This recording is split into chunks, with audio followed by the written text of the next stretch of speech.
Excellent. So thank you all for being here. I'm going to pass it over to Michelle to get things started. Wonderful. Thank you so much. Thanks, Rachel, for kicking us off. And thank you to all of you for joining us, especially our wonderful panel of inspectors. And we'll get to know each of these folks a little bit more as we get going. But I am going to share my screen right now to take us through. Is that showing for everyone?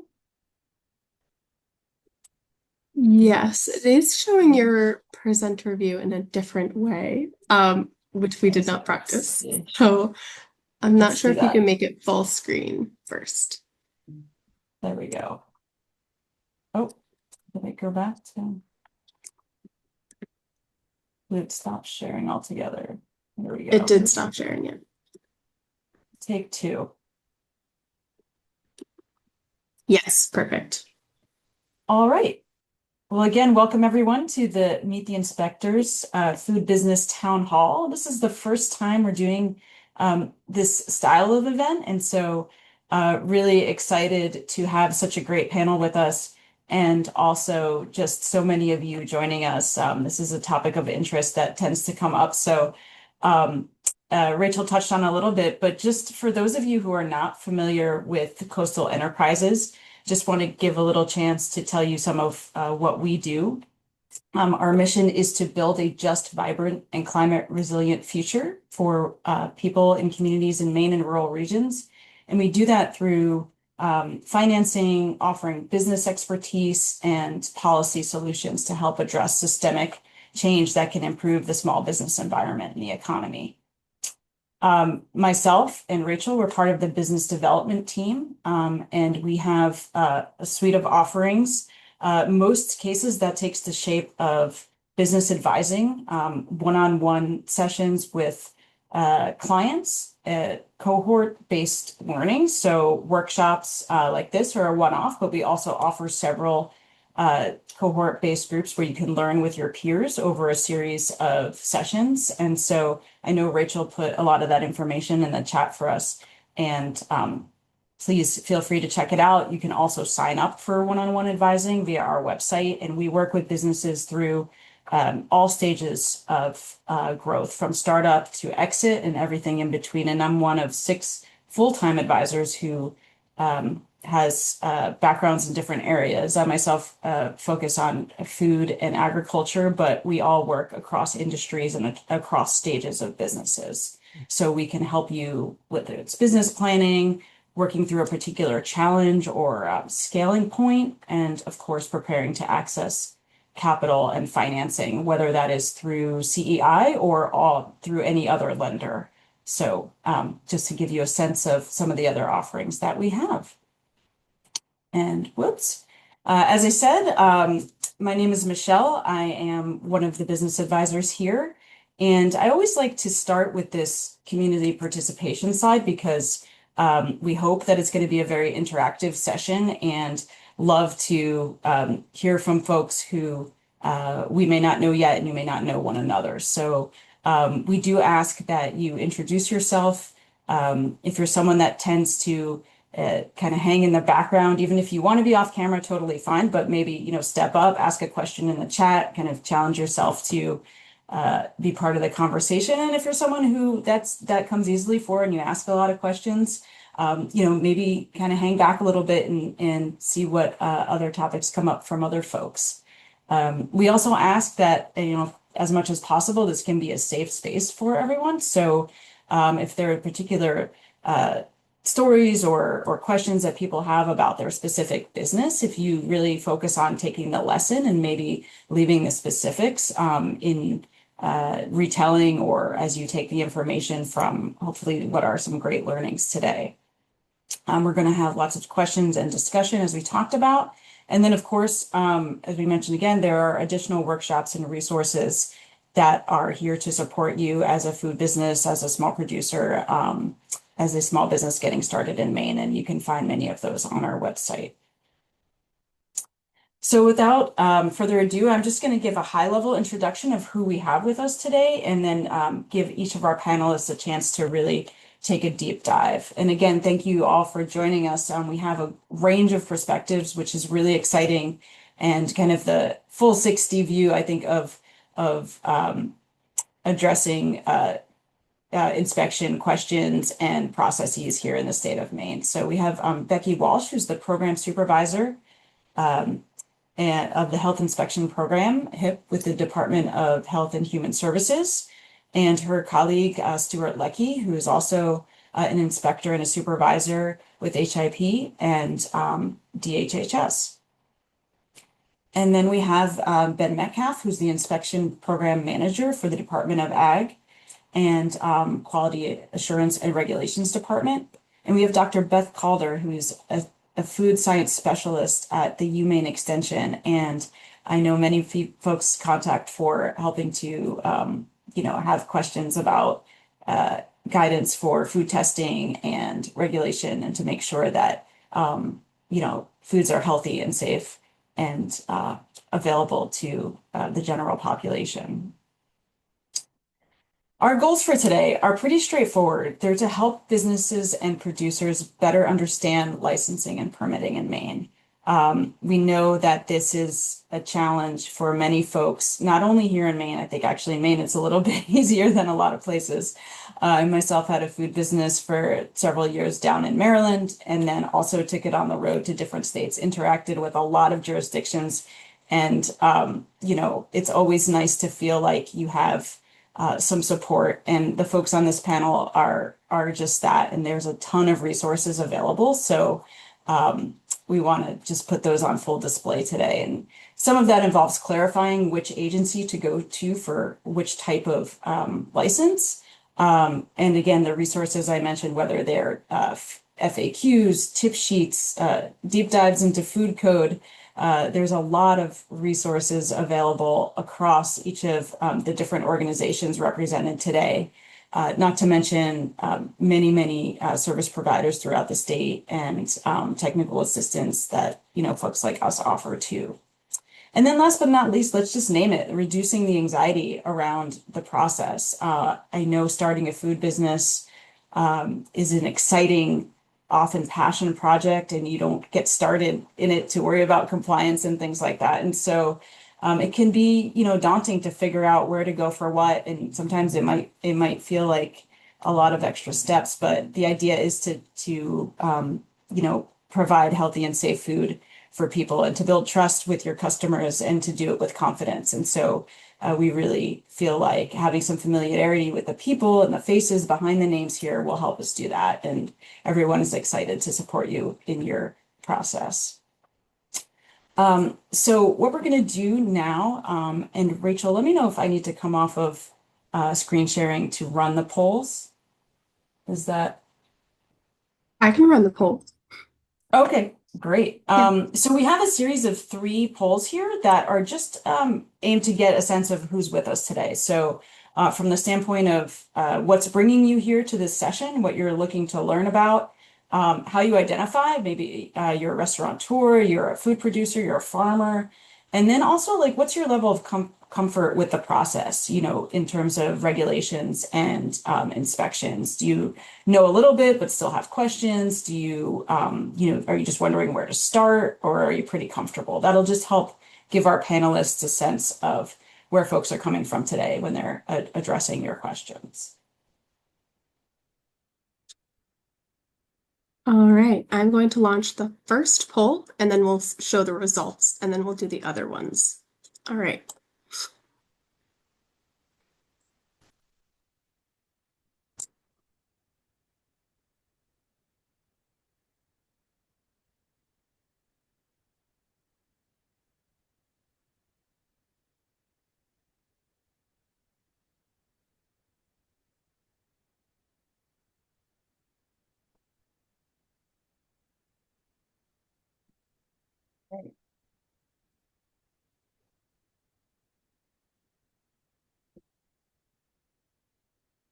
We'll just give it another 20 seconds for folks to fill out that poll that's on there. Thank you for doing so. It's helpful to see, and I'll share the results when we have them.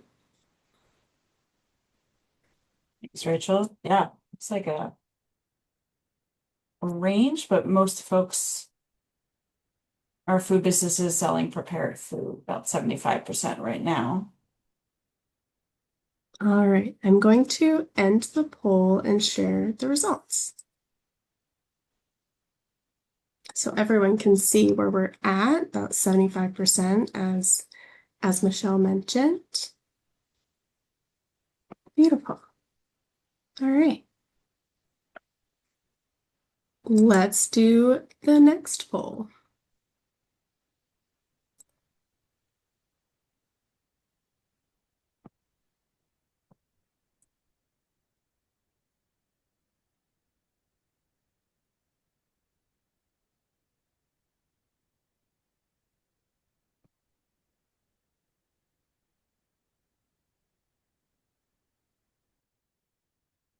Yeah, this is great because we know folks have different touch points with the inspection process at different junctures in their business, and so it's not always just getting started, and so that's helpful here too.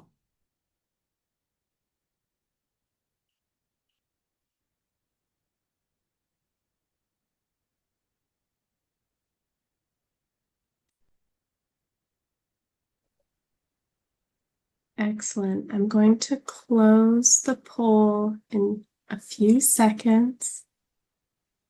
Beautiful.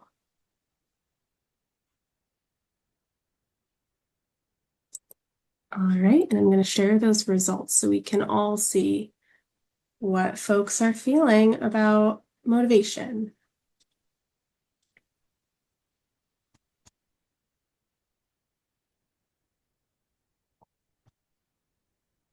All right, I'm going to stop sharing that and let's do the final poll. Thank you all for participating. And so we're just looking at your confidence with the process right now.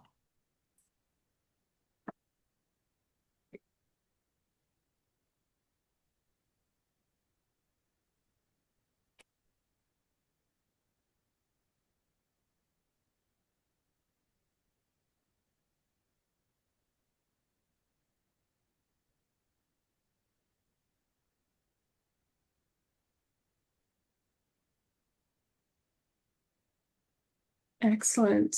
That was a faster one. I feel like people were Yeah, really knowing their confidence level. So that's that's awesome. right. That's right.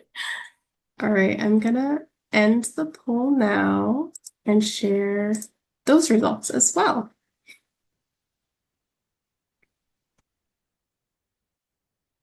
Wonderful.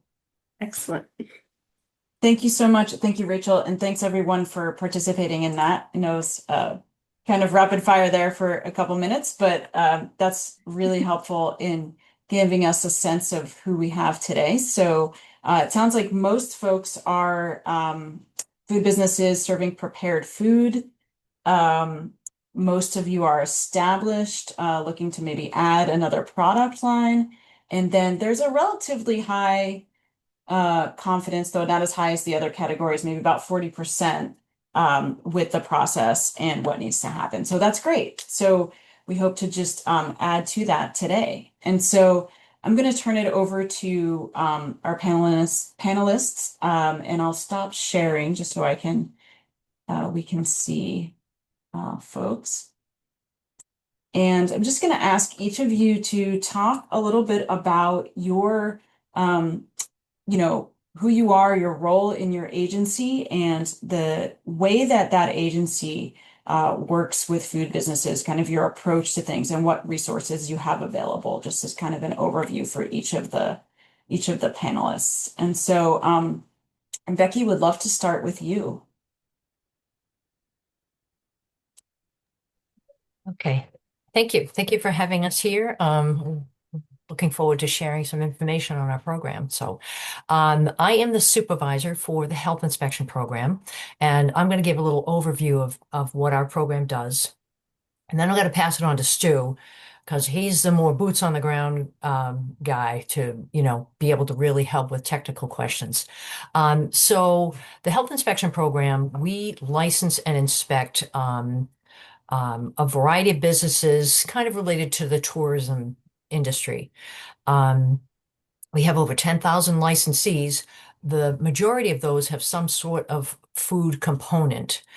So we license restaurants, lodging, food trucks, schools, public pools and spas, youth camps, um, four types of body artists. And those would be micropigmentationists, the permanent makeup folks, um, tattooists, body piercers, and electrologists. So that's kind of the universe of what we license and inspect. Um, and then what, as far as our the how we're organized, we have a program manager, my supervisor, Lisa Silva. I'm the supervisor, and then Sue and Joel Demers are the two supervisory inspectors. So they have been inspectors, and they are supervising about seven or eight health inspectors um, all across the state of Maine. And we have 17 state health inspectors. We also have three municipalities in the state that do inspections on our behalf, and that's Portland, South Portland, and Lewiston. So that's kind of the universe of what we do. We focus more on, restaurants. Our counterparts in the Department of Agriculture, they do more of the grocery stores, the convenience stores. So there can be some confusion with folks like wondering, who do I go to for a license? So that's kind of the demarcation. But in those businesses that might be like on the line, we work with our counterparts in the Department of Agriculture to determine who the proper licensing agency should be. So that's kind of the overview of the health inspection program, and I'm going to turn it over to Stu. Stu can go into greater detail on the inspection process, the licensing process. Those are all things that the health inspectors assist licensees with. Okay, great. Thanks, Becky. Um, so as Becky said, my name is Stu Lecky. I've been with the program about 4 years now. From a food service background, this is my previous career as a food service director in higher ed food service. Um, and stepped out of that sort of career into this wonderful state job of inspecting restaurants instead of being the other side of the counter. And I've made my way up to a supervisor, so now I have the sort of northern half of the state, like Bridgeton and up to Fort Kent, and 7 or 8 inspectors underneath me. Becky gave a good overall of the sort of hierarchy and organizational structure.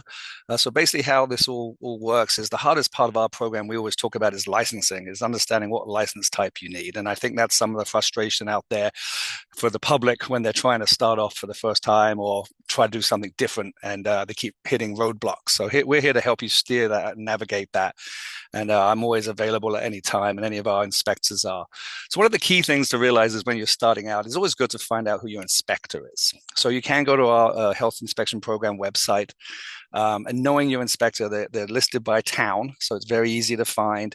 And starting a relationship with them and calling them up, even if you haven't got an application in yet, or you're not quite sure what you're doing, reaching out to the inspector in the area. He might have some insight on the restaurant you may be taking over, or he knows that you're existing, etc. So that's definitely someone you want to reach out to early in this process.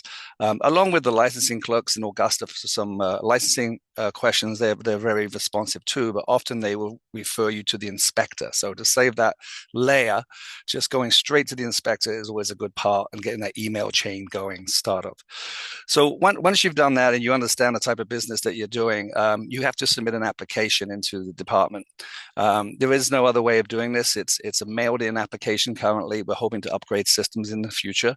Mailed in a check, and that goes into Augusta, and then it gets processed by the clerks in Augusta. At this point, the inspectors are somewhat out of it. We may have had some conversation. I may know you have the application flowing into Augusta, and now it's a little bit of a waiting game. Our applications do say 30 days.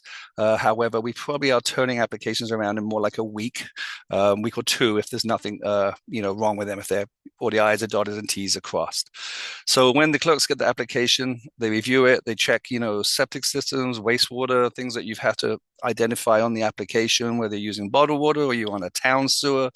All these things things sort of come into play what a lot of the time the applicant wasn't aware of. So right away they have lots of questions like, what do I put here? What do I put there? Etc. So that application gets processed. And once it's approved, it then gets forwarded on to the inspectors in their field along with their supervisor. And at that point, we prioritize that. We have a priority in our inspection SOPs. And once we get an application, we want to take care of the customer right away. And we want to be in touch with you. We don't want you got a new business going, or you're a change of owner, or you're adding a new business model. We want to get to you as soon as we can to help you get up and organized and going and help you go. So we'll reach out to you with an email, some more information probably now we've read your application, and we do what's called a plan review. So we're reviewing your layout of your establishment, etc., the menu, your refrigerations, everything that we, the inspector, make sure it sort of makes sense. This business model makes sense with this application. And then we do what's called a pre-operational inspection. So a pre-operation inspection is a time, it's arranged. We meet, we agree on a time, and we will come out to your establishment, your new, existing, change of ownership, whatever the situation is, and we will do an inspection with you. So a pre-operation inspection is not a countable inspection. It's an inspection that gets you up and running, and it's sort of an introductory inspection. And you knew we were coming, so there was no surprises. We asked that everything be operational, but no food in the establishment if it was a new business. If it's a change of ownership, obviously sometimes the business will continue, and that's okay too. Then once we've issued you that, on the same day we're out in the field there, we will actually issue your license that day, right there on the spot, pretty much on our inspection report. And it may have some conditions. You may have to add a hand sink, or you may have to do this or do that. It may just be a few violations that we know next time we come out, we hope they're corrected, something that's non-critical. And when we do our inspections, we're basically looking for public safety, and we have a risk-based inspection approach, and we also look at good retail practices. So anyway, after that pre-inspection is done and authorized, we issue the license, and then you will expect to see us within 30 to 90 days. Unannounced in this particular case. We just show up when you're operating, and we come in and do a full regular inspection. And at that point, we provide education. We work with the person in charge. We are looking for someone to be knowledgeable in charge in the establishment that we can liaison with, walk around with, ask questions to about processes, etc. We expect the knowledge to be sort of throughout the kitchen. We would do our full inspection report and leave you that report. Critical violations, you're allowed up to 3. 4 would put you in a fail. Non-critical violations, you're allowed up to 10. 11 would put you in a fail. We asked non-critical violations to be corrected within 30 days, and critical violations to be corrected either on the spot right there or within 10 days. And that's pretty much sort of the basis of our program. And then we wouldn't come back till within a couple of years. That's the way it's written in our statute, is we try to get to places within a 2-year period going along. So I'll leave it at that, because I know it's going to have lots of questions. I don't want to take up everybody else's time, but that's sort of kind of where we fall in. Thank you, Stuart. That's super helpful, even just walking through the process. And thank you too, Becky, for that overview. And I should have said it up front, but those are the Department of Health and Human Services, obviously health inspection program side of things. And now we're going to switch over to the Department of Agriculture and hear from Ben, who manages that program, about your role, your agency's approach to working with business, and some of the processes and resources you have available. Sure, not a problem. So I'm Ben Metcalf. I'm the inspection program manager for our department here for quality assurance and regulations, which is a whole lot of words, but basically we're the other side of the public health wing for the Department of Ag. Basically every part of food that Department of Health doesn't inspect, that's what we handle. What it boils down to, we on an average basis have about 20 or about 8,500 different establishments that we license and keep licensed every year. I've got a technical team of 10 different food inspectors all across the state. Currently, right now, I've actually got 3 of those positions open, so I've got inspectors running all over to try to keep up. And then we handle everything when it comes to all the major food manufacturers, all the seafood processors, all the beverage plants, all of the home food processors, all the folks that were working at a home that aren't operating under food sovereignty. We license all the cannabis facilities, all the hemp facilities that are handling any sort of food products. And then we have the gambit of everything else, the major bakeries, the warehouse type systems, the folks that do the delivering of the foods. We've got quite the gambit, even, all the way down to your prototypical Martins and salvage food places. So much the same as Department of Health, we operate mostly all of our retail establishments all operate under Maine Food Code, which is how the two departments of us we use the same code together. And then we have 9 others, kind of depending on the business and the situation and what's more applicable to it. Um, and kind of much the same exact system how Department of Health operates. We've got a ginormous legal page long application, but it handles and covers absolutely everything we do. So the vast majority of it doesn't apply to every business. And we're the exact same way right now. There's 2 ways to do it: is fill it out online and then email it in, or do the regular old snail mail with a check, and with basically the same kind of requirements if you're on a septic system and in a well, making sure that that septic system's been signed off by your local plumbing inspector and that you've got a water test within the last 30 days of that application. Or if you're on municipal water, it makes life dramatically easier so you don't have to do that kind of stuff. Um, when it comes to that, those applications get sent in just the same as Department of Health is. We try to get those processed as fast as possible, but it's kind of on a first come, first served basis. So, I mean, case in point, anytime you have like a changing of the seasons, much the same as like we're in right now. So it's a really, I think on an average, we're close to about 20 applications a day currently. So it's busy time. Always spring and summer are always busy time of year, but kind of think about that on your applications when you're sending stuff in. We too try to get everything out, within a time, but right now, due to our lack of staff, we're on that. Once we get an application and we try to get out there within 30 days, sometimes sooner if we can get it, but right now we're kind of on that cusp of 30 days, just trying to run around and get everybody caught up. Um, with that, basically, when it comes to the application's been received, it's been processed by our folks here in the office. Then we ship it out to the local inspector or the nearest inspector that's nearby, and then they, much the same as Department of Health, they contact you to schedule up your inspection, and then move forward from there. And then also, depending on the type of products and stuff that are wishing to be made, a lot of those have to get passed on right over to Dr. Calder's department and get their process reviews and testing to make sure that the products that you're making are actually safe. So a lot of that testing comes in, whether it's through Dr. Calder or other process authorities. Some products require, massive HACCP plans, depending on what you're wishing to make.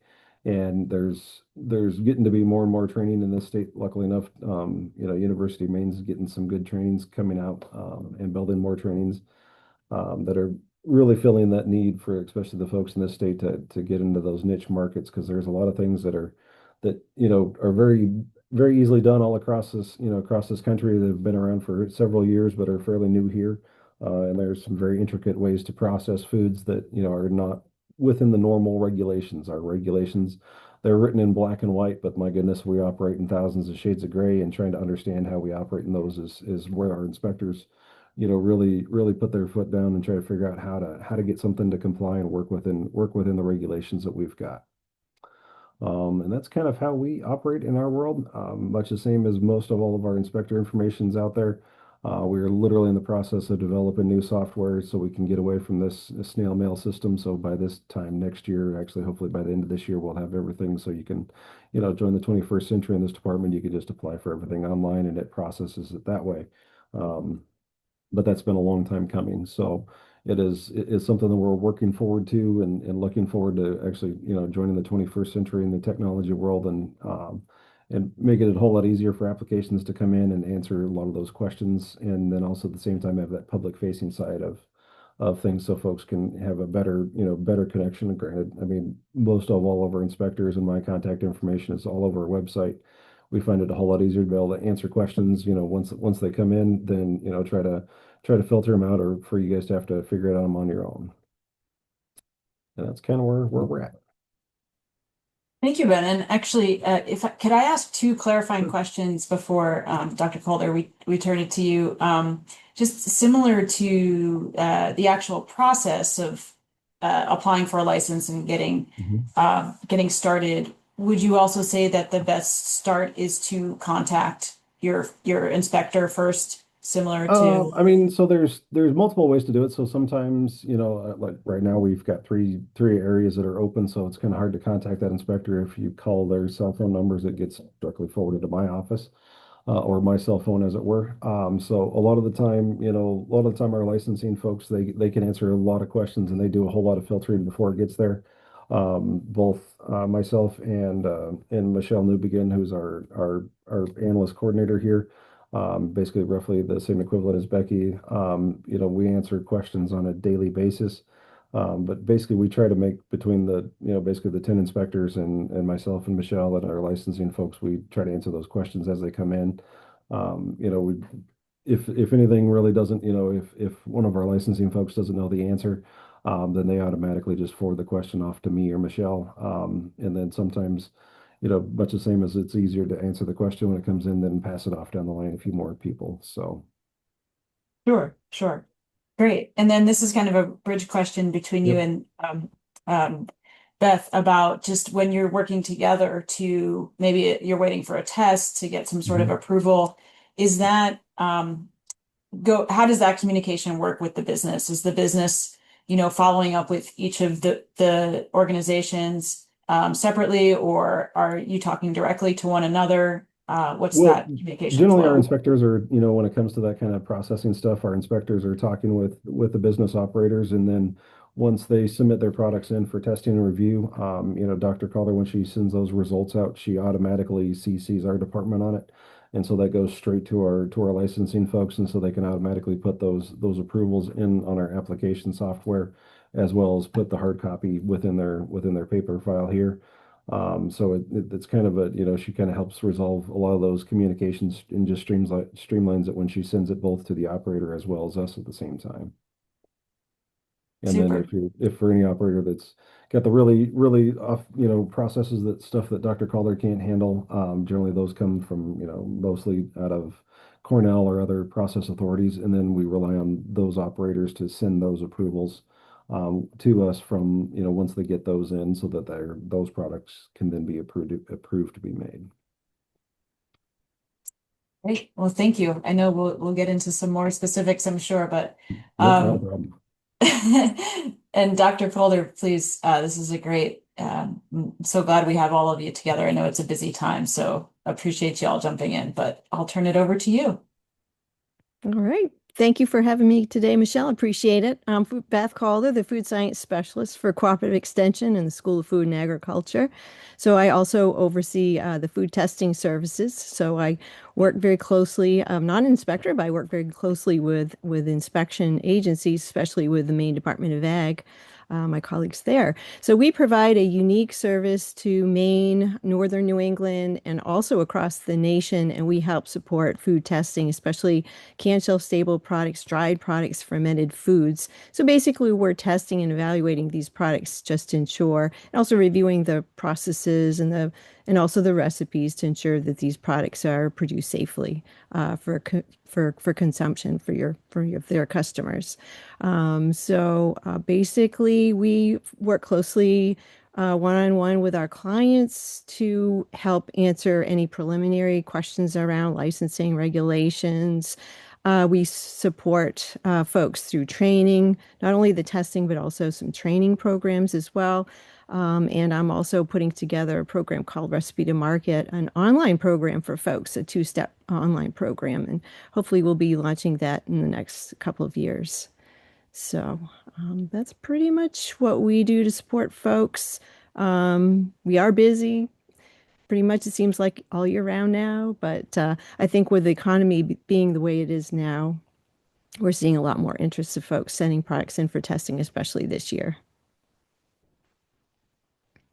Thank you very much. Yeah, thank you. And I apologize. I know you have some slides, so they will be sent out to folks That's as a reference I was point. going to mention I that. was Yeah. so engrossed in the conversation, but That we those have will some be contact. available Yeah, to we've got yes, I've got some contact info on some slides that Michelle will share with everyone. So please feel free to reach out if you have any questions later on, after today, especially. Great. And on the timeline question, I've thought of this too, when each of you were speaking. Uh, Given the crunch time, as you said, at certain periods of the year, is there advanced lead, like how far in advance can someone reach out with to get the process started? I recognize some things, depend on the facility that you're in, but I guess that'd be a question for each of you is when can people get started, whether it's a new product line that they need to get, approved, or they're just getting started as a business. I mean, I can start that one off with. So obviously, anytime you're starting off a business, the farther ahead that you can plan is the best way, obviously possible. You're starting off with your business plan of what you're wishing to do, where you're wishing to make it, or start your business at. At bare minimum, most folks don't just decide, oh, today I think I'm going to do this, and then I want to be able to start tomorrow. But at bare minimum, the idea of at least a good 30 plus days, preferably, that 30 to 90 days is really kind of critical of, to think of what you're wishing to do. Obviously, business plans do change because, your customers dictate how your business operates. You might want to only make this, but when your customers say, I want that, then by all means, we start making that. When it comes to those specialized processes and specialized foods that do need testing, those take quite a bit of, advanced stuff. I know Dr. Calder's got she's got her timeline that she's got to be able to meet with her demand with just the very small staff that she's got. I mean, obviously those, a person can get their process review done by far faster, but it's going to cost many, many, many hundreds of dollars more to send it out to a private lab to get the same kind of result. So planning ahead saves quite a bit of time, money. Also, much the same as how Stuart was talking about, that whole plan review process and moving ahead is when you're building your business, you don't want to build it for now, you want to build it for the future. When it comes to when your inspectors and they're saying you really should put this and this here and move this over there and, install these items or this kind of equipment, it's really a long-term money saving venture. When you buy commercial food equipment, it is not cheap. But it's not cheap for a specific reason because those companies build it to last and last and last. A home style refrigerator sounds like a great idea because we all have one in our home. Some of us might have multiple, one out in the garage or something. But those are built to basically keep cold foods cold, and they're built to be open, maybe 5, 6 times a day, and not be held open sitting there trying to, they're not really built for you to sit there and think what you want, but or to be open consistently and all the time when you're going back and forth making foods. And so that's where those commercial grade equipment really do come in and making sure that it can keep up with the demand and cool the foods off, especially when they're going in way too warm. That kind of stuff is all part of that process of thinking ahead. When it comes to equipment, you don't have to buy brand new. There's companies here in this state that sell good used equipment, and good used equipment lasts for years and years and years as well. So you don't always have to buy fancy brand new stuff too. But that whole process and that whole thought process of planning ahead of schedule really does come into key, for success down the line.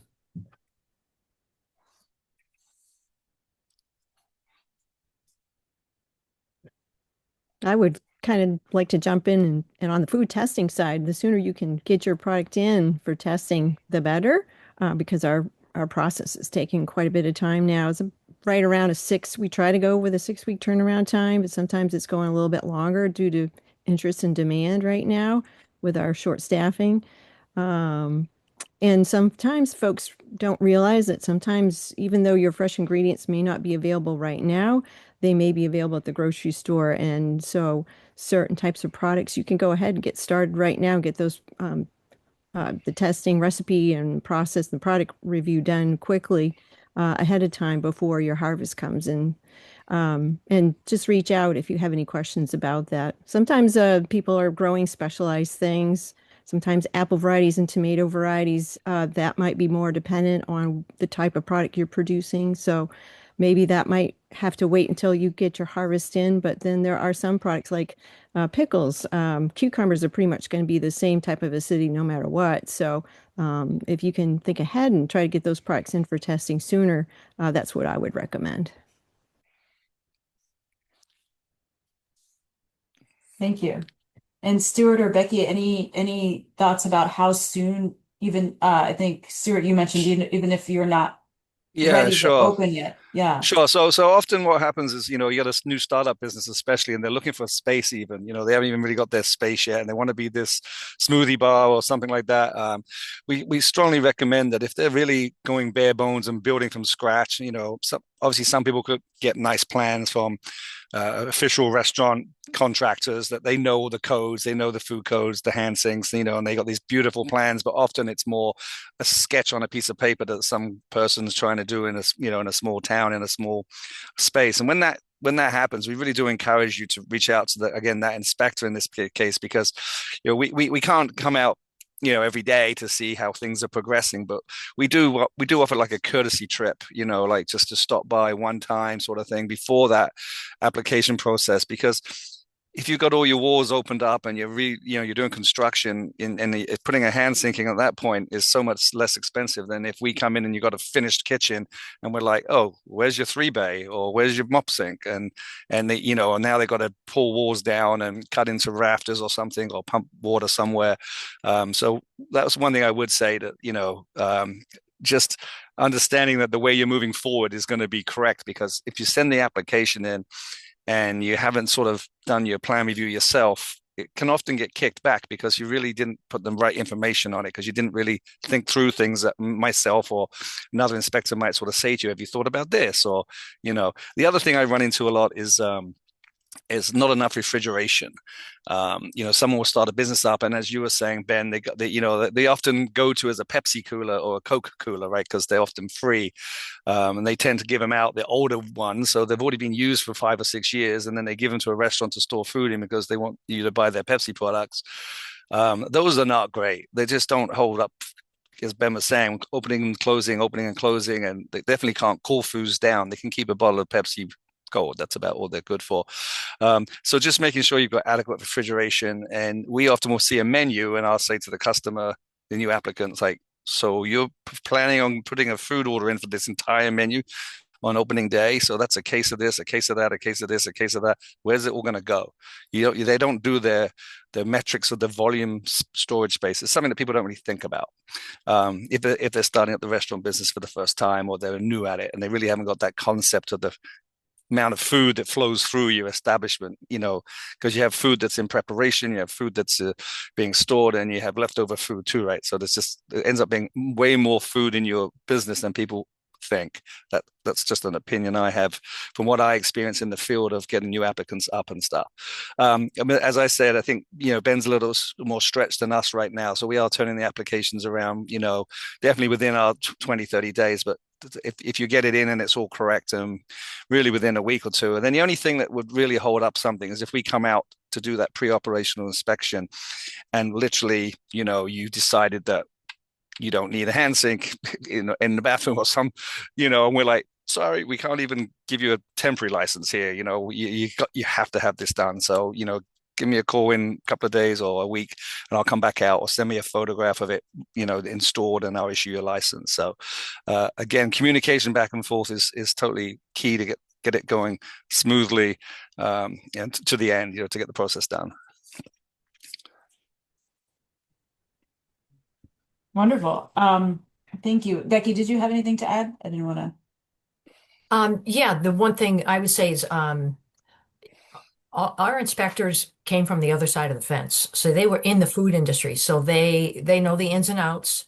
They can assess a space and for like the flow of the process and everything, and for the menu items as Stu was mentioning, and so they're really a good resource. And so I would highly encourage folks to, as Stu mentioned, contact the health inspector. You have an idea before you start, really putting the finishing touches on that space. Ask the inspector, what do you think? Here's my menu plan, and how can I best use this space, so that you don't come across a last minute change that might delay your opening and licensing. Great. Thank you.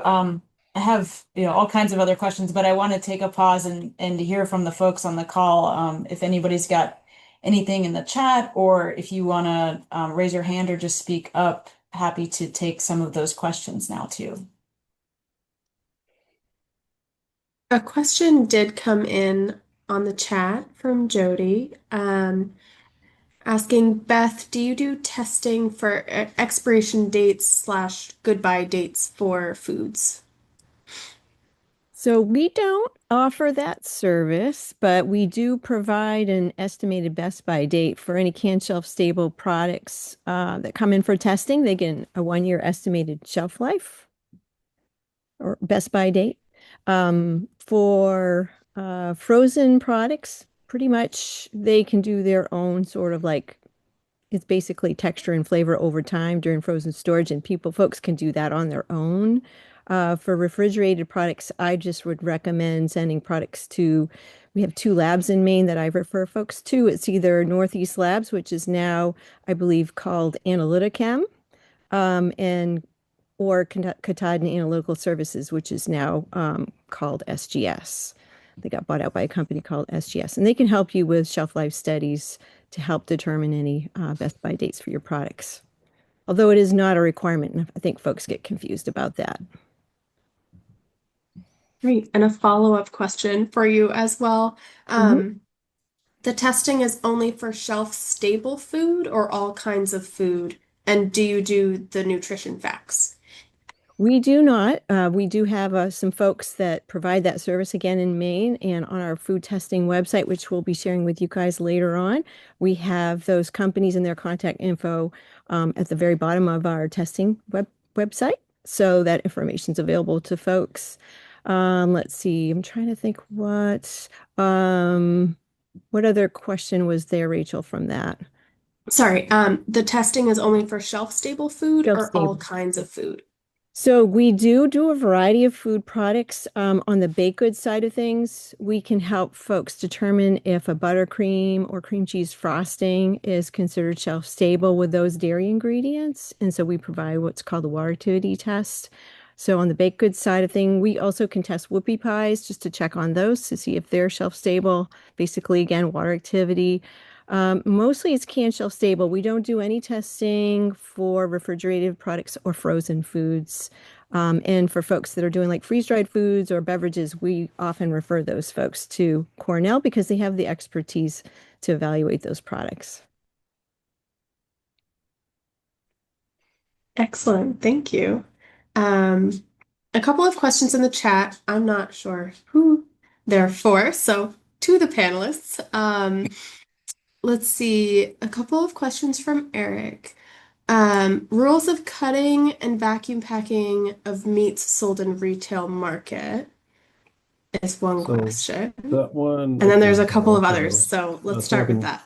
when it comes to any sort of retail stuff, because you're vacuum packing, you're modifying the atmosphere in it. It is considered a specialized process and does need a HACCP plan for it. The nice part about vacuum packed raw meat is they're pretty simple HACCP plans. All you got to do is do a quick Google search of, say, raw meat vacuum packaging HACCP. And there's several governmental jurisdictions out there. I believe Ohio, Cleveland. I'm pretty sure Seattle, King County's got one or two. There's a few of them out there. Just once you Google that up, that you can find those and kind of make it your own, because it's basically a very simple HACCP plan, but you do need to have that as well as the variance approval to be able to do that in retail. When it comes to labeling on the product, unless you are specifically USDA inspected or state inspected, you cannot put any of those inspection stickers on it, because once you open that package up, that whether it has a USDA inspection or a state inspection on it, it loses that seal automatically when you open that package. You're now operating what's under called FDA retail exemption. You're allowed to sell your meat products to many, many different places and sources under that retail exemption, but it cannot have any sort of USDA or state labeling on it. They get very particular about that.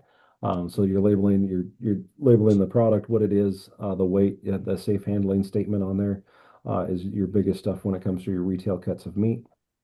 And yep, the specific draft for the HACCP plan, yep, that's just your raw meat HACCP plan. It should be a fairly um, if you get your whole tenderloin in and you want to vacuum pack it, yeah, you just do that under your HACCP plan. You document what you did, what temperatures you're keeping it at, and that's kind of you submit that plan. It doesn't matter if you're a restaurant wishing to do that or if you're licensed by us, you would set that in here as well. Yeah, I'd like to just chime in a little bit on this too, because so we as the restaurant side of the business are running into as inspectors in the field, and I know there's a lot of people on the call that seem to be from this side as well. So we're running into specialized processing, as Ben says, things that require HACCP plan in regular eating establishments a lot. It's sort of a new trend. It's been around for a long time.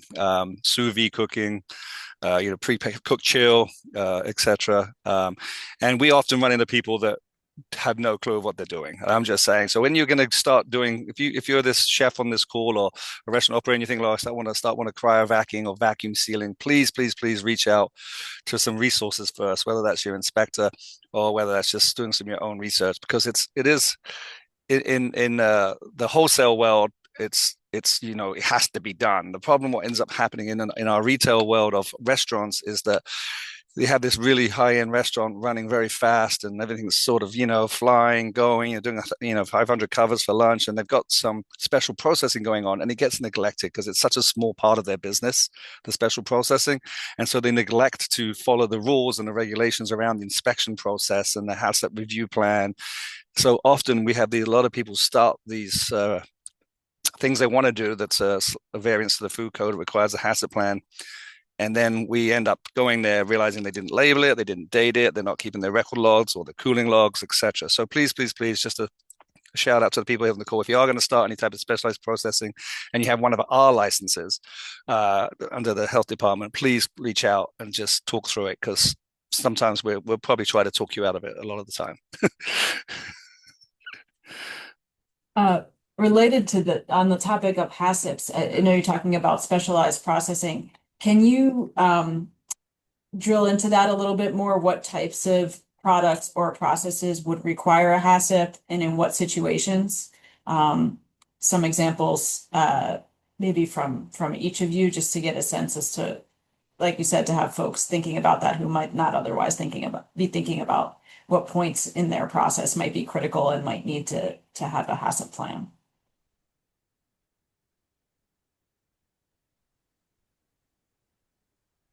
Oh, I think are you on mute, Stuart?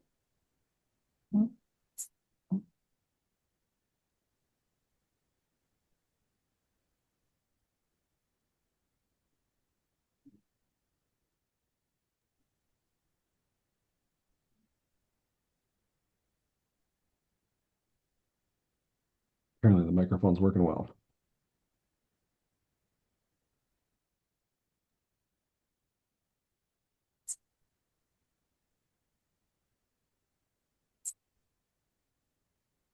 So I guess while we're waiting Sorry, for Stuart. Stuart, Yeah. yeah, for his microphone to work. So what do you need a HACCP plan for? So that's a fairly broad category and a fairly broad question. If you were a food manufacturer, for all intents and purposes, you pretty much need to have one if you're making any sort of hazardous type food. A baked good, not necessarily, but when you're doing anything out of the regular normal, anything that is kind of specialized, you need a version of a HACCP plan depending on how big your business grows. Because much the same as like we have our own manufacturing regs, but if you wish to make products and sell them out of state, now your product not only has to meet Maine regs, but it also has to meet federal regulations, which depending on the size of your business, there's different, the regulations are kind of different on the federal level for the size of the business, but for all intents and purposes, a HACCP plan really is very beneficial for many, many things. You have to have one if you're anywhere in the seafood processing world that's specifically covered under CFR Section 123. But when it comes to seafood stuff, you absolutely have to have it. Not only do you have to have that, you have to have the certification to go with it. Luckily enough, Dr. Golson there at the university is one of the folks that helps teach that course and is very, very good at walking folks through that seafood HACCP. This is for manufacturers, not just if you're, making boiling up a lobster and selling it out of a restaurant, but if you're wishing to sell it wholesale, you have to have that seafood HACCP stuff. And when it comes to the HACCP plans, it can be, I mean, we've got operators that are doing freeze-dried products, anything out of your regular normal. If it's not a heat dehydrated, but like especially freeze-dried products, those most certainly need HACCP plans because there's no cook kill step to it. When you freeze dry something, there's nothing, when you freeze dry something, you can't freeze and kill bacteria. Actually, what you do is just preserved it. Specifically in the freeze drying folks, if a company needs to ship a pathogen anywhere around the world and they can't guarantee that temperatures can be kept the same, they freeze dry it and ship it freeze dried because they know it's going to be a little bit of kill off, but when it gets weather on the other side of the world, they can rehydrate it back up and re-bring it back. And it's no different than any other foodborne pathogen. You do the exact same thing. So there's lots of different things that require HACCP plans. If you think of your prototypical restaurant style of, you cook to order or anything along those lines, that really doesn't require a full-blown HACCP plan. But if you're going for extended life, extended shelves, any version outside of that realm, you probably need something along those lines. Your specialized processes, I know that question's in there. Your specialized process is basically anything outside of your normal, somebody goes into a facility, asks something to be made, or there's a very specialized process how it's made. It can be as simple as, wishing to make a juice or beverage product. There's lots of different systems and methods that require higher requirements on food. The hard part about the food world is that for all intents and purposes, we all eat generally 3 times a day. We grew up with it. Our moms and our moms, dads, our grandparents, showed us how to cook. But when you get into the commercial world, when you're making foods for folks, those regulations are very high, and the standards are pretty high for exact reason because your customers, they have that expectation when they go in there and they purchase it that they're not going to go home and possibly get sick. So there's a lot of different things that you can do at home that work great for at home, but when you go out in the commercial world and making it for customers, you have to go above and beyond. And not only that, those HACCP plans are there to prove that your product is safe. But on the backside of that, the other part of business is you have to realize we're a very litigious society. If, when it comes to foodborne illnesses or people getting sick or wanting to sue, it's very, very common. But if you have a HACCP plan, if you have documentation and you keep it very, very well updated, that is very good when it comes to providing your side of defense on any sort of thing, anything along those lines. And generally, if you have HACCP plans and good trainings and stuff, when it comes to your insurance companies, they like to know that information. It kind of when it comes to premiums, so they know their liabilities not taken away, but it's sure a lot less when you got very informed and trained folks that are working there. So, Am I working? Am I working now? yeah. Oh, I'm back. I have no idea what happened. I didn't do anything different. I just the great. Thanks for picking up there, Ben, where I was talking to nobody for a while.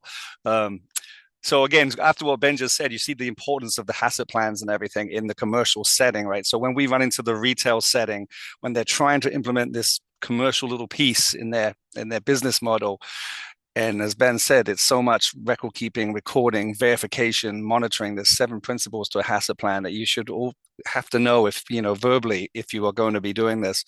And it's just we run into places all the time that just have not done their research or their homework. And I hate to keep going on that, but the worst thing we as inspectors in the field want to do is throw out food.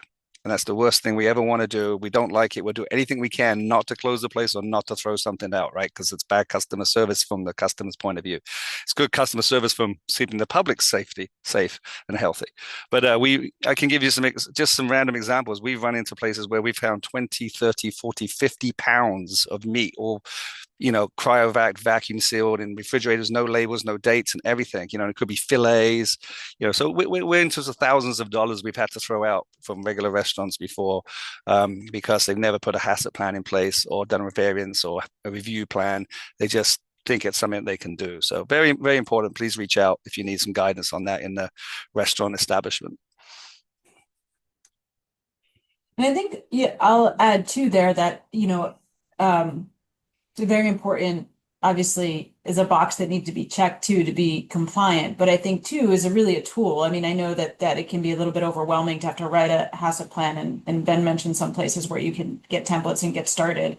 But it's also then a tool, right? So you can provide it with your staff, you can train them on it, you can help make sure that they understand those 7 points, not only in case the inspector walks through the door, but just to make the work easier and to make them understand that knowledge when you're dealing with critical control points translates into just the way that when you are moving quickly in a kitchen setting, for example, you're really, oh, okay, this can't sit out too, I can't leave that sitting on the edge of the stove if that's an item that needs to be refrigerated for more than a couple seconds or whatever. So it can really be a great resource, one of those situations where, kind of short-term pain for a longer-term gain to equip you and your team with, just the confidence to know that you're doing the right thing.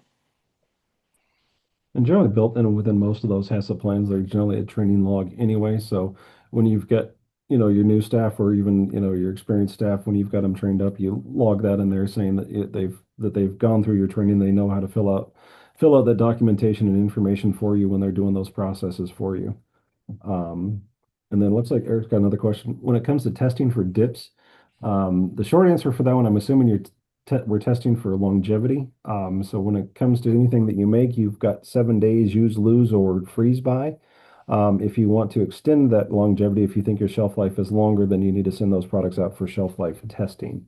That's about the only way you can get past that 7 day use, lose, especially for refrigerated product, because generally when you freeze dips, it doesn't do well for quality. So that would be the answer for that one. And I want to move to some questions around labeling requirements, but does anybody, not in the chat, but anyone, verbally want to ask a question or have anything in the audience?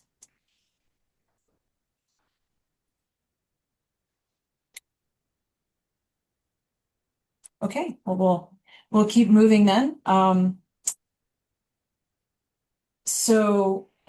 Okay, I'll follow up on that. I guess some questions around labeling requirements based on whether you are, you know, selling selling prepared food, whether you're selling shelf-stable food when you're operating out of a home kitchen. I know there's different scenarios, so maybe we can take those one at a time. And I guess as a launching point, Eric's question about labeling retail market goods.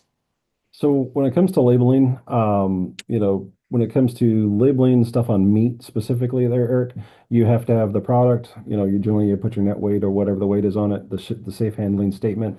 You and then that's basically what's pretty much what you'd find at a grocery store. That's the requirements of labeling on a meat product.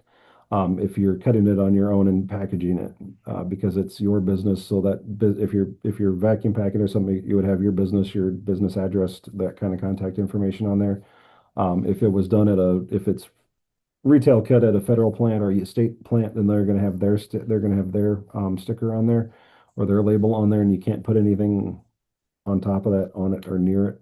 But specifically for your own, basically you're talking your business contact and what it is, and then the safe handling statement.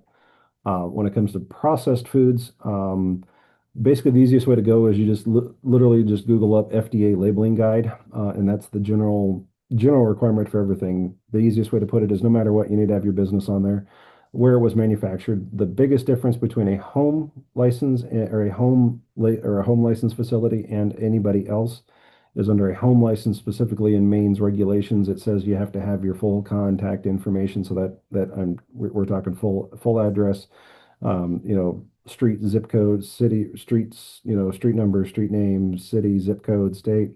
For anybody else outside of that, it's following FDA guidelines, and that is you have the business name, you have all of your ingredients going from obviously predominance from largest to least. And if you have any ingredient period that has any sub ingredients, those have to be in there. So if you have butter, it's cream and generally sometimes salt. If you're putting any other ingredient that has sub ingredients, so chocolate, anything along those lines, those all have to be in there. And their parentheses no different than you'd find in a store. You can't just have say I made a cake with just if it's just straight flour and sugar, then where the main ingredient is itself, but any sub ingredient has to be included, period. Um, and especially when it comes to the allergens, those need to be on there as well.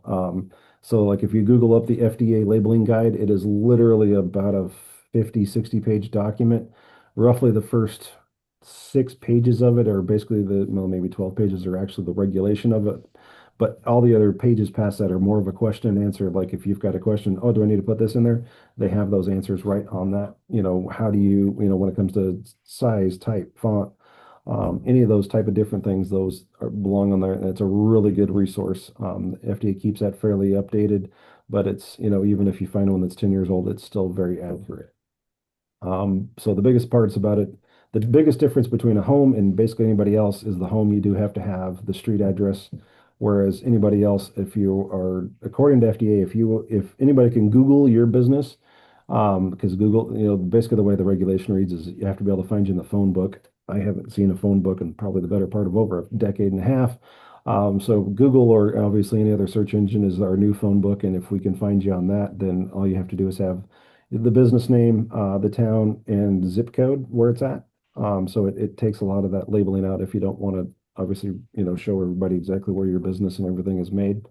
And that's kind of the short one of that. And then when it comes over to our side, really in a regular restaurant situation, there is really no sort of labeling requirements in the sense of when you're coming in to sit down, eat at a table, etc. Right now, we don't currently. Maine has not currently adopted the latest FDA food code for 2022. We're still on an older version, 2009, with some amendments.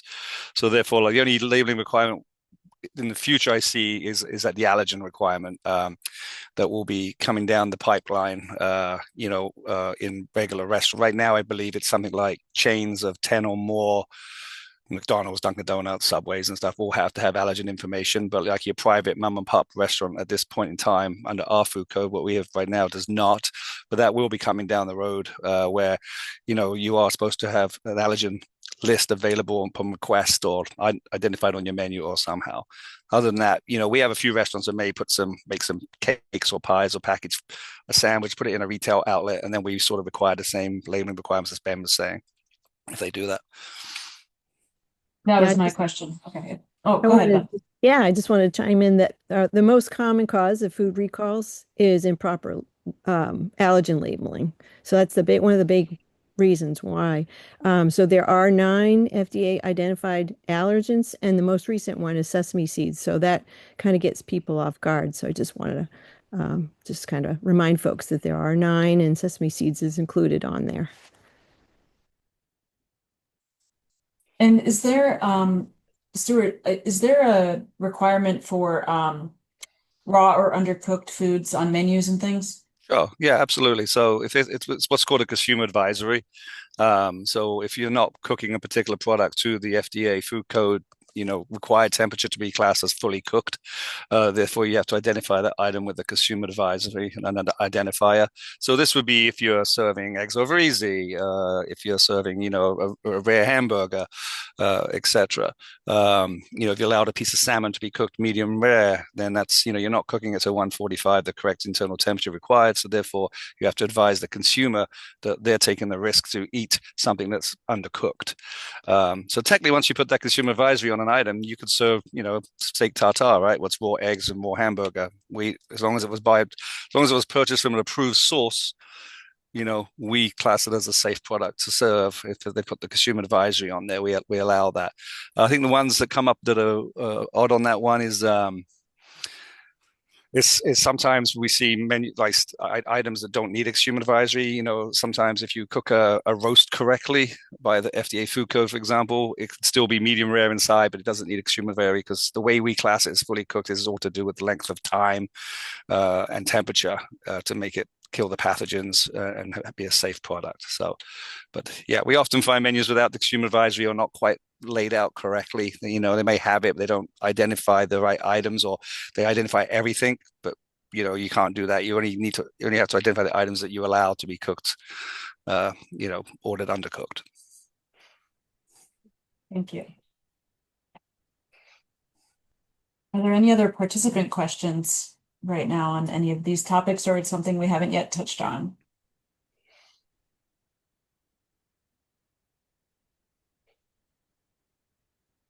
Hi, I have a question.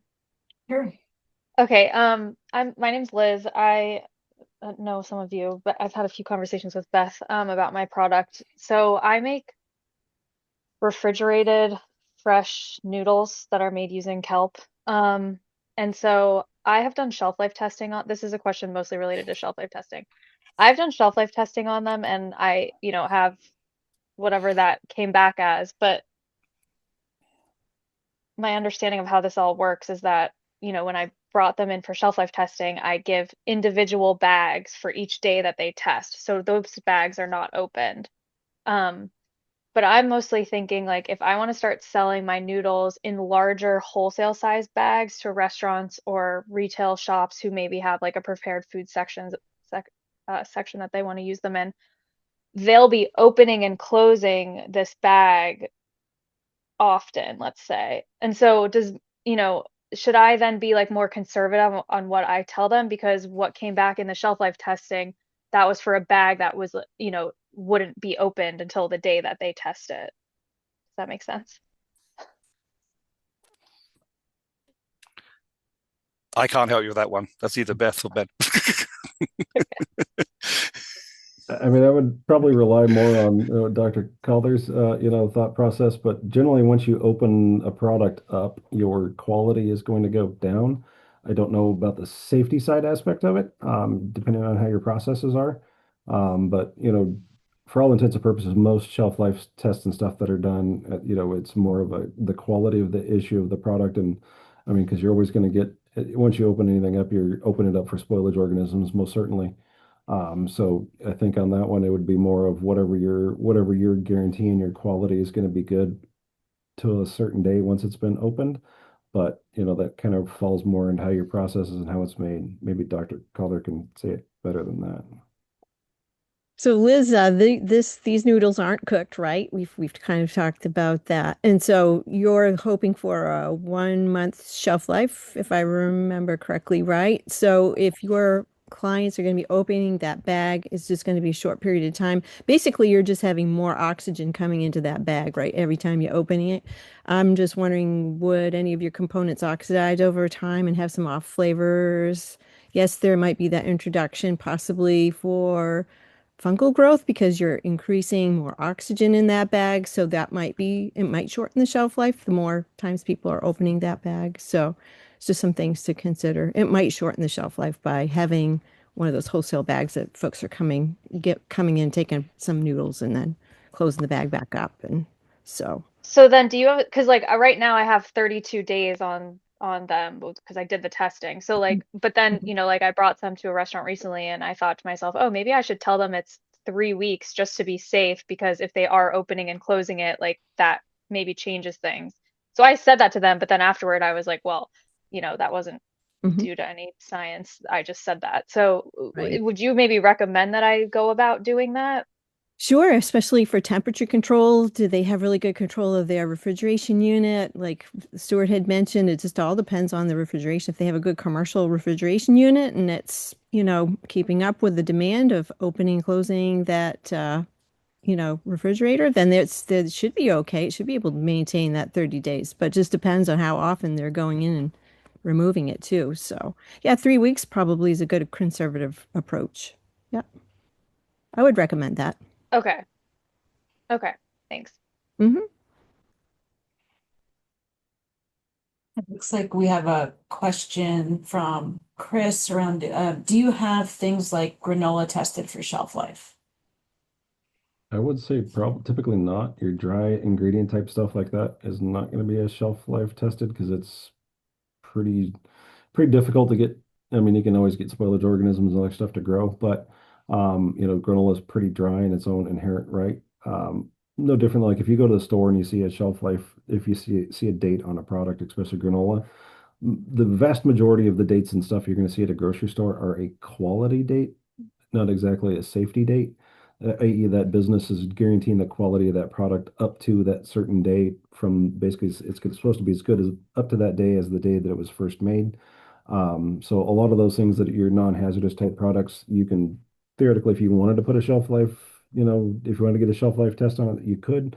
If you wanted to extend, if you think you can actually, it can extend out much farther than what you believe it can be. But I wouldn't say it would be required. So to follow up with that, Ben, is there like an on average date that granola lasts, or is it just up to the producer to feel that their product is good until like a month or 2 months or something? I would say depending on the product, it's basically up to that producer to figure out because we're talking a dried product for most all intents and purposes, or something that's got some version of added sugars and other stuff put on there, whether it's honeys or something else, that can really also lower that water activity to it. So a lot of that is more of a business's decision of how long they think their product is actually good for, and a lot of those factors go into how the packaging is, The oxygen barrier of it, is or at least the atmospheric permeability of the packaging. A lot of those factors really are more intrinsic to the shelf life of it than anything else. Because much the same as if you package something up right now where you can get a lot of atmosphere in it, it's not going to go theoretically bad, but it's going to, go stale fairly quick in this high humidity that we got like today. True. Okay. Thank you.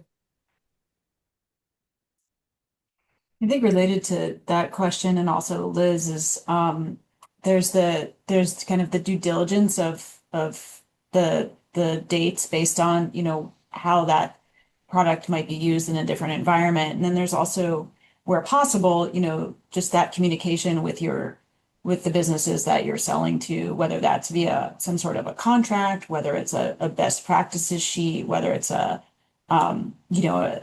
our product, we used to do meetings when we got a new wholesale client and just talk to like the team that's handling it. And I mean, it's not foolproof, but it is just a good way to be proactive about, here's some best handling practices. Here's like, quality, like for quality, served this long. Just some ways that you can spell that out to also kind of be a backstop.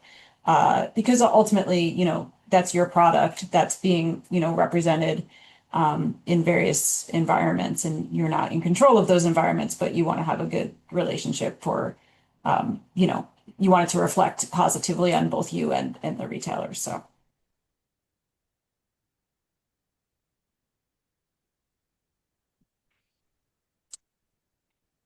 Did we have any other questions from participants or any of the panelists want to drill down on anything we touched on already?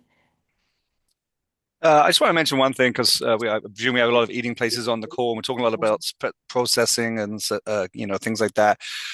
Just be mindful that eating places licensed by us under the definition eating place technically can't sell from one eating place to another eating place. So if an eating place starts making something that they like, their lasagna or their whoopie pies or something like that, and they want to like sell them to the guy next door that owns a restaurant to sell, that is not something that's allowed under our license type. So it's just something to be aware of because people, try to look at the extra revenue streams like we talked about. I think, they got a good product and someone said, oh, can I buy that? Another restaurant wants to resell it. So we do not allow that eating place to eating place transactions. And should they wish to do that, basically, then they would get licensed with us as a manufacturer. Okay, that was yeah. And then when it comes to that kind of stuff, we would really look at it because statutorily, our department is a little bit different. Like statutorily, we do have quite a few. I mean, very nominal, but we do have dual licensed facilities, i.e., that hold both Department of Health's license as well as our license. Our department is statutorily bound to make sure you have the least amount of licenses possible. So we are always cognizant of that, and that's why we do a lot of our inspectors do a lot of work with HIP inspectors to make sure that the facility is licensed with the right place, especially if they're wishing to do wholesale. And then when they go, when their retail does take over a lot of that, 51% range, then a lot of the time they'll get dual licensed. But we're very cognizant of that because statutorily our department's required to make sure you have the least amount of licenses that are required possible. Wonderful. Yeah, that's it. That's often a point of where the handoff is, or if you start out as one thing, but then you want to start to do something else, Yep. how to navigate all of Menus that. drift, businesses drift. It's always, you got to do what your customer wishes for you to do for the business to be successful and grow. Wonderful. Well, if there aren't any other questions, we do have just a couple more things to touch on. I can go back to sharing my screen, but anyone else? Can I just pop in for a minute? Please, Jen. Yeah, Jean. I'm the president of the Maine Cheese Guild, and so we were trying to work out, we had an issue one time with because I guess the Maine food code for restaurants is slightly ambiguous about raw milk aged cheeses that are sold or that are used in a restaurant. And so raw milk cheeses are legal if they're aged over 60 days at above 35 degrees, I think it is. But apparently it's not really spelled out in the restaurant code or the Maine food code. And so I just wanted to make sure, I know it's sort of two different regulatory the bodies. I guess Ben does one and Stuart does the other. But anyway, I just wanted to bring that up if we could try and clarify that between the two agencies, really.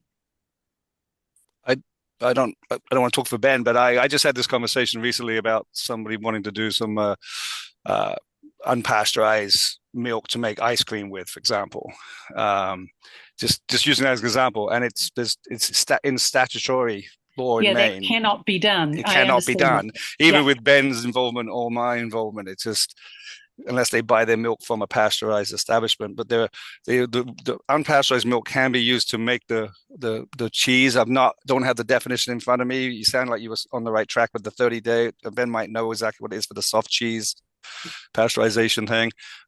That's the only thing that I know is in food code or in the statute that is allowed. So I'm not sure where you're not seeing it, Ben. I would say I think there's I don't know the or off the top of my head the exact day, the age on the raw milk cheese for it to be in a quote unquote eating establishment, i.e. a restaurant. And much the same as just Stuart just put in, there's a very specific statute and code that only allows raw milk itself in fluid form to be allowed in a restaurant or eating establishment. That's only if they're going to cook it in, i.e. to make their own cheese that's going to be thermally processed for their own product. That is the like one small exemption that's in there. Otherwise, generally most restaurants, you're not allowed to have any sort of raw product in there.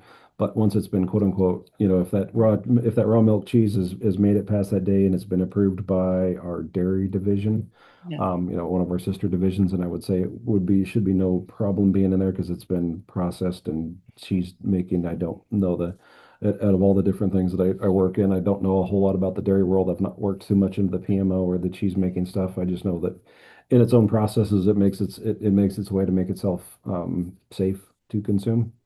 So I would literally have to talk to Linda over there and say, could you, dumb this down to my level so I can understand it? But other than that, yeah, I would, whatever the, very specifics in the code, because both on a retail side, our departments both use the retail food code. So whatever it says in there, I would say is Yeah, whatever there is Stuart's an folks look at. exception, yeah, for that Yeah. raw milk cheese, but I think it's just that some of the restaurant food inspectors weren't aware of that it should Yeah, a be lot of the So time that's just where being knowledgeable of what you can do and can't do really does help as a business operator. Our food code it's not overly thick and it's in black and white. And if you can't fall asleep at night, by all means read it because it's as dry as the Sahara. But being a business owner and being knowledgeable in the regulations that you're working under is an extremely good thing. As part of the definitions and part of the first chapter is literally being is demonstration of knowledge, and Stuart can most certainly talk to that. But being knowledgeable and be able to answer those kind of questions when your inspector's there and being knowledgeable of what your business is, it kind of no different than driving down the road. Granted, the sign says, speed limit 70. So theoretically you should be driving 70. And if you're driving above it, then you get caught at it. That's kind of whose fault to it. Our code's been out. Maine's had this code since 2013. So we're working on 13 years with it. Um, it's pretty negligible at this point. You can't just Google it up and find it and figure out what regulation you're falling under per se. No, I'll So, say that we love our inspectors and they do a great job, and yep. we're very thankful that they're there. But even as an inspector, it's very refreshing when you run across an operator that has actually read the regs that they're operating under and are knowledgeable in it. It's refreshing to see. very much so. I agree. Yeah. And it's also very rewarding when you're out in the field working with a particular person where maybe you had a little bit of an issue, asking them to do some things, getting up and ready, a little bit more work than they wanted, to spend a little bit more money. And then always, always when you go back and they've finished and they're open, they thank you for making them do the work. Mm. Absolutely. Well, I want to thank everyone for all the participants for joining, and obviously all of the very, very, very well, very knowledgeable presenters. And this is the first time we're doing this session, as I mentioned, and we would love to make it a regular thing, maybe even, at a less busy time of year for all of our inspectors and all of you. So please, I think Rachel's going to speak to our evaluation, but if you could just give us your feedback and let us know what's working and what you'd like more of, that would also be helpful. But Any last words or any final pieces of advice from our panelists before we wrap it up?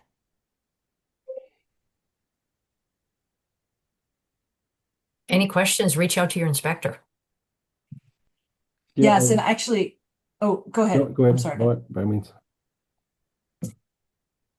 I was just going to really remind folks that all the things that you've talked about are resources on your websites. So just to make sure that you do some digging and researching in conjunction with reaching out.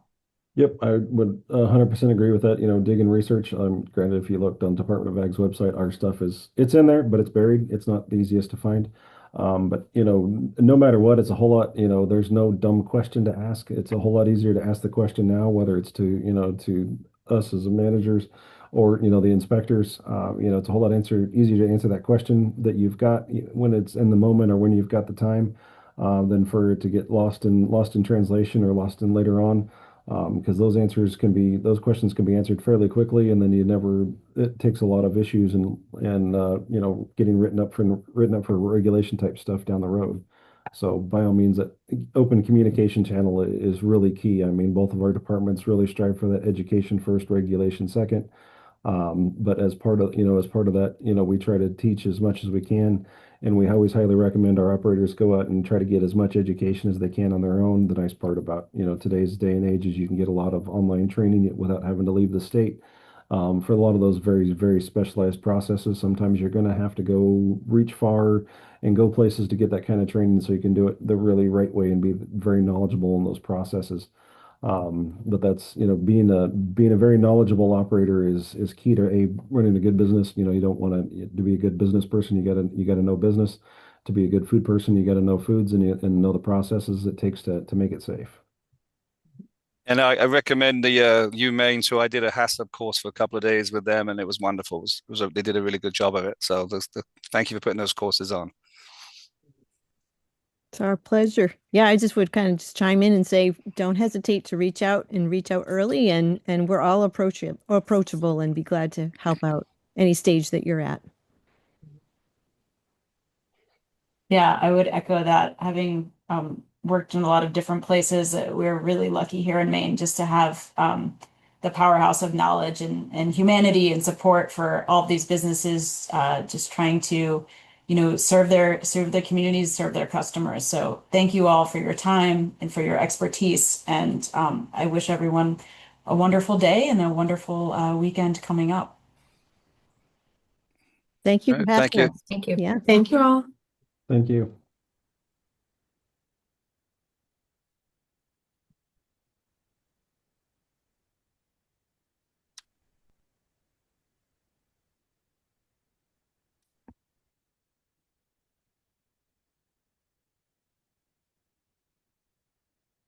Thank you folks so much. Ben, good to speak with you and